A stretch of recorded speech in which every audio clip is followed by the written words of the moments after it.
Welcome back to the third episode in the Threshold podcast series. We have a really fun episode that I'm really excited for this one. And we're going to be talking about why women entrepreneurs who've achieved big financial goals, big income goals, maybe goals they set to achieve them and then feel empty. Why this financial success that they thought would bring them what they wanted, that would make them feel the way they wanted to feel, doesn't actually create that. And you end up at some point where, you've worked so hard, you've built your business to hit a certain income goal, and then all of a sudden you're like, what's the point anyway? Like, what am I even doing? And we want to address this because in this industry, right, like income goals are everything. Everybody's flashing their Stripe notifications. Everybody's building authority based on how much money they made. And a lot of us have fallen for that marketing. And it's not necessarily bad. Like, there's nothing bad about wanting more money. Obviously, for entrepreneurs, like, it's kind of a part of what we do, right? But if that becomes the focus, if that becomes the kind of core of our life, our business, sooner rather than later, it's going to lead to these feelings of unfulfillment, emptiness, maybe dissatisfaction. And I remember when we had a conversation around this, when we were really talking about, who's the woman that we're building this mastermind for? I remember you saying something that just kind of like cracked me up. And I was like, this is exactly it. And you're like, no one is designed for 50K months. Like, there's no one's human design that you're going to bring up their chart and it's going to say, yeah, this person's mission in this lifetime is to make consistent 50K months. So I would love to just open up with that and like hand it over to you, Emily, if you want to speak a little bit more to this piece. Yeah, of course. I mean, they're just not like, they're not. That's it, guys. That's it. No. So when we look at your human design, obviously it's made up of so many separate intricate parts. And there's certain things we can look at, and you may have heard people talk about your incarnation cross, which is your life purpose, your life theme. It's who you are in the supermarket, it's who you are at home, it's who you are with your friends, it's who you are, anywhere, in any situation.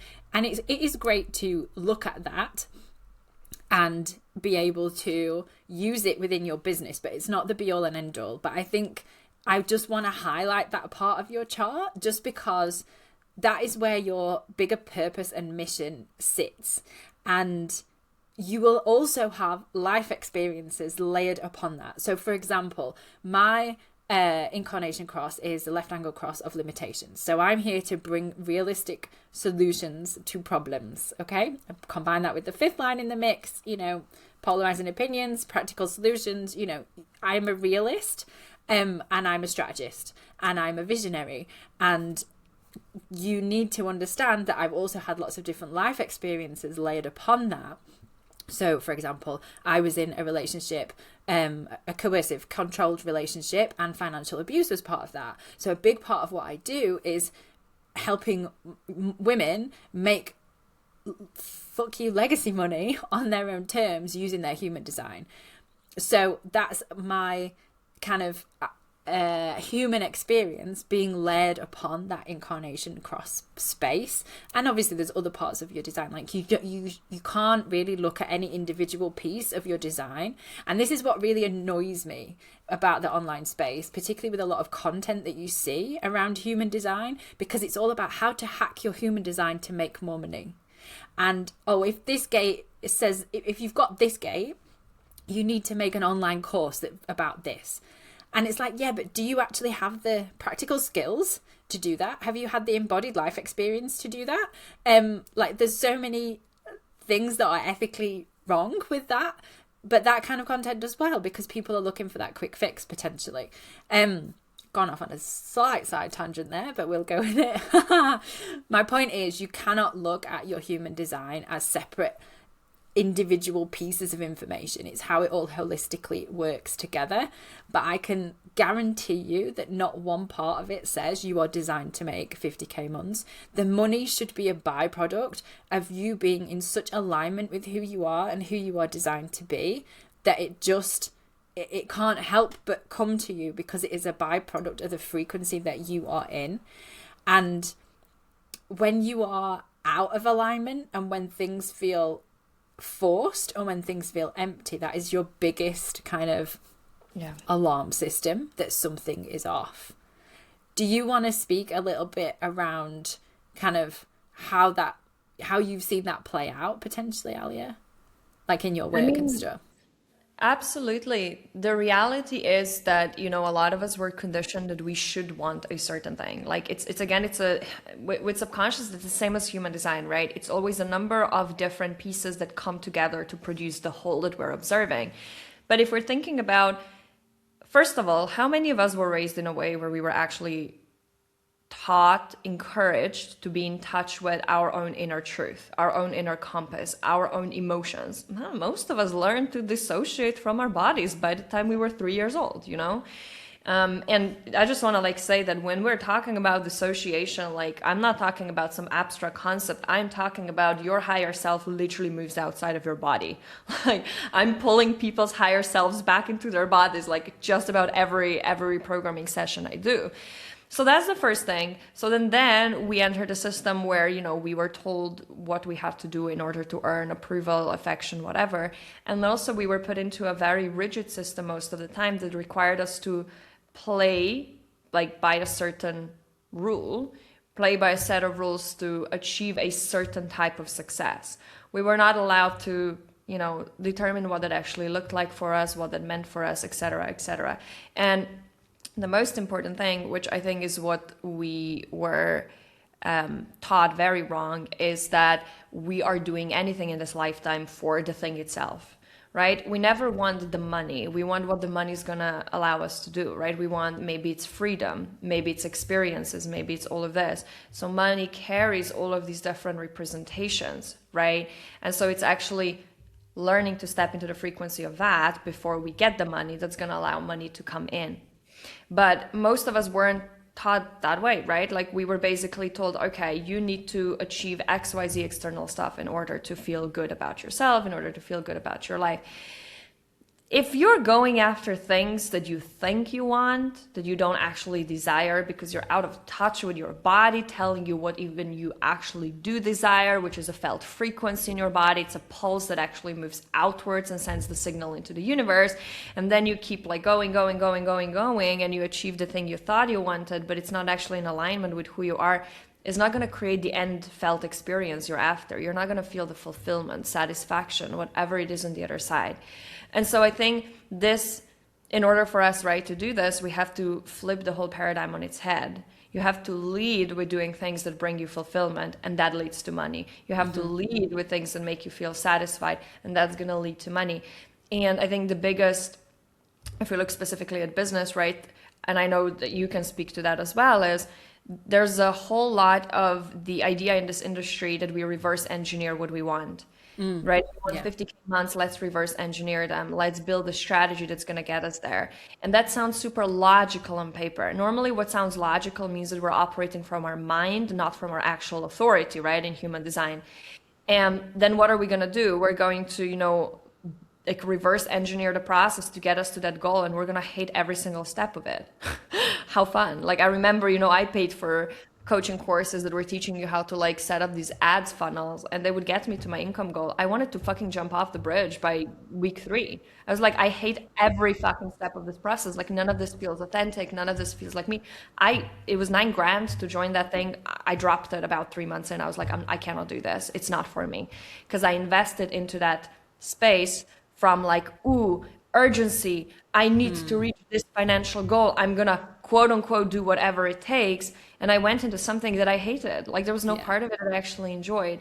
And if you're going to build anything in that way in your life, not just your business, it's going to reach the point where there are 2 options.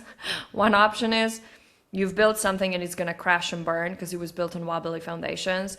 Or you're going to start, hitting your head against the wall, and you won't be able to actually break through to the next level because it's built on wobbly foundations. Or you're going to reach the goal and you're going to feel completely empty. And both of those tell you that you're not in alignment with your soul mission, because what you should be feeling in this process, you should be feeling a lot of joy. You should be feeling this feeling of, if we take human design, right, satisfaction, inner peace, success, delight, right? Human design actually gives us the precise frequencies that we want to be tuning into more and more and more, that are telling us we're on the right path, which I think is why it's so powerful. if we don't do this, it's going to feel empty. It doesn't matter what you achieve. It's Absolutely. just... Absolutely. And I think on that as well, like there is nothing wrong with reverse engineering 50k months. No. But you need to understand why you are doing that in the first place. Yeah.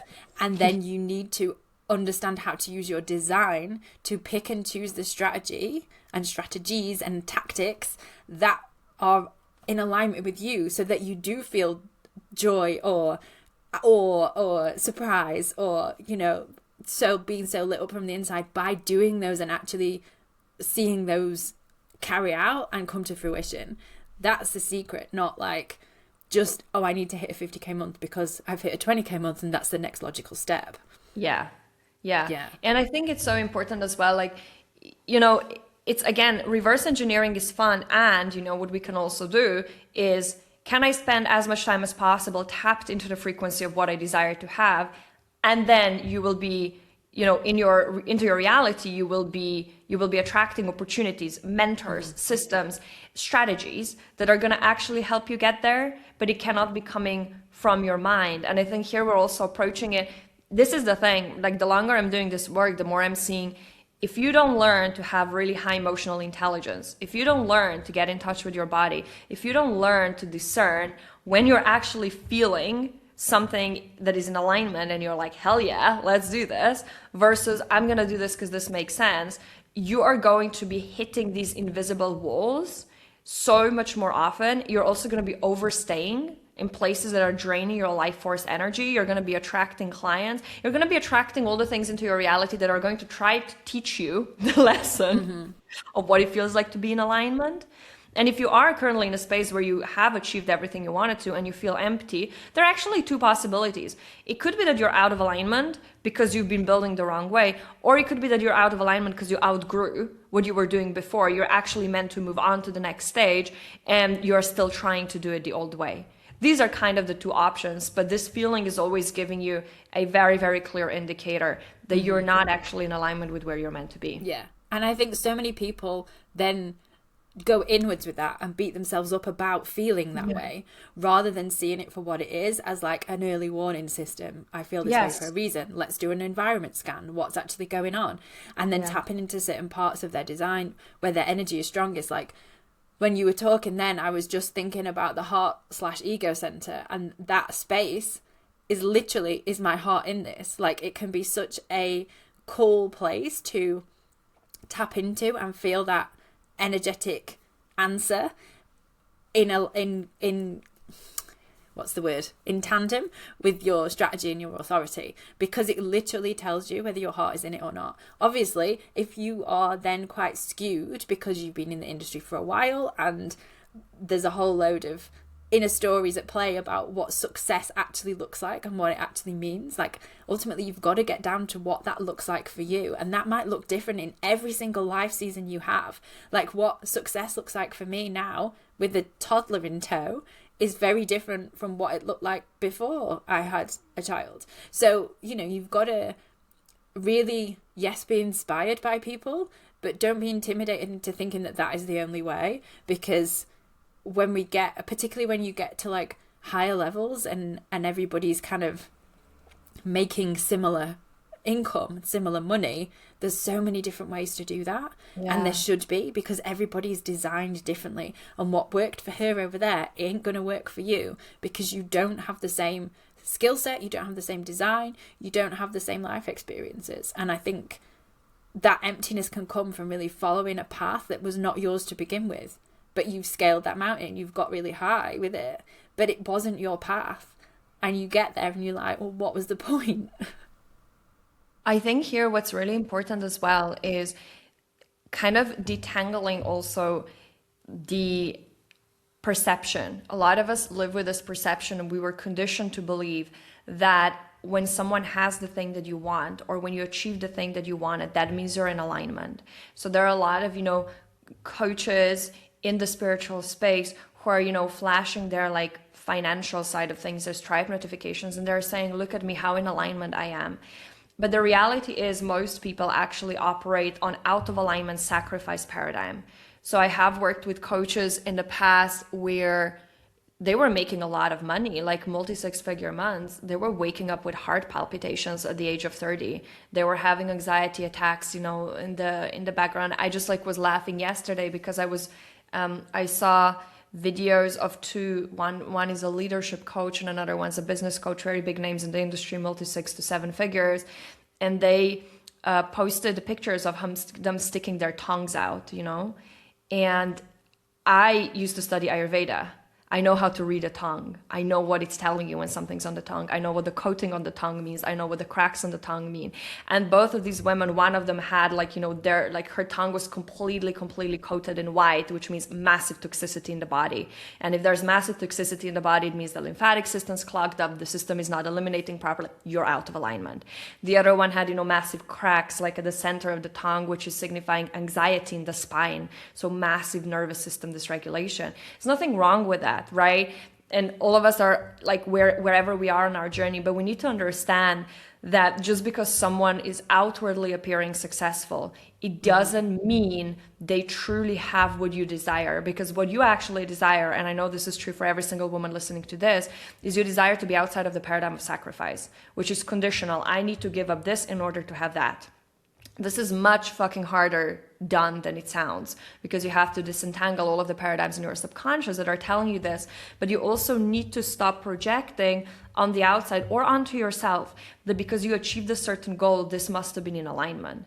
You can make a lot of money being severely out of alignment. You just need to have a coherent signal to actually bring money in. Like you can see a lot of people in this world who are making a lot of money who you can see they're totally not out of alignment, but it's going to show in other areas of their lives. So the most important thing, right, that you can at any point in your life pay attention to is how do you actually feel?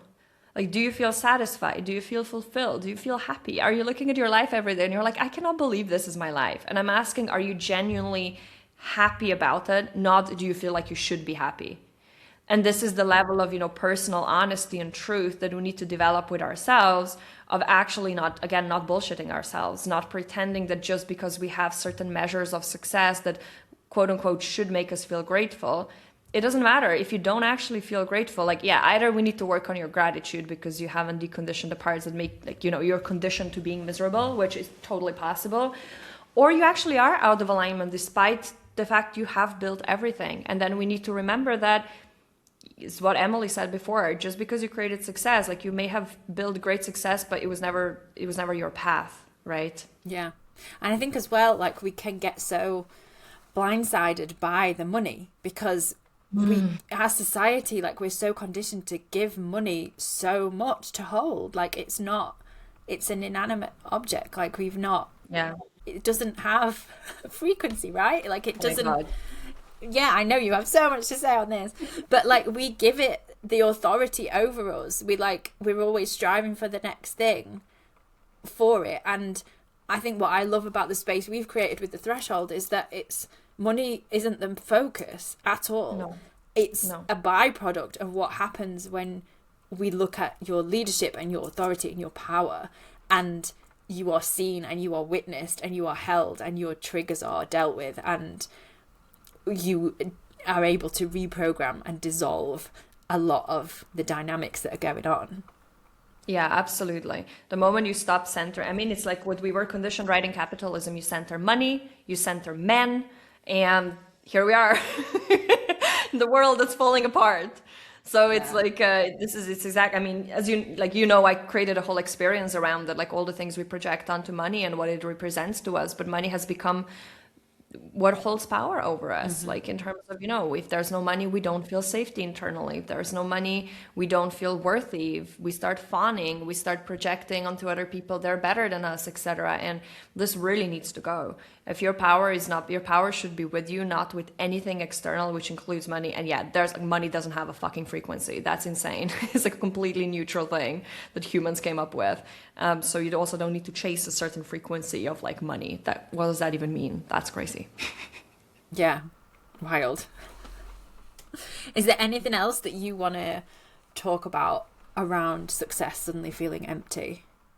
I think I'm complete. I think that was everything. Yeah. What about you? Amazing. No, I think I'm good. I think we covered a lot there.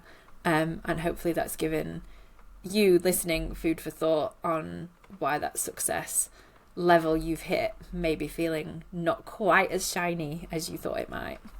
Exactly. And inside the threshold, this is what we're going to be really working with. We're going to be looking at, what is the maybe friction, we could say friction between your actual blueprint, like the way you're meant to lead, the way you're meant to show up, the way you're meant to do things that are actually authentic to you, and what's the gap between that and what you built. And when we can shift this, and we're going to be shifting on the subconscious frequency level, and we're going to be shifting the strategy so that you can actually create a life and a business that does make you feel happy, fulfilled, in alignment, because things that are possible from that place, like, sky is not the limit. There's no limit. So that's the idea.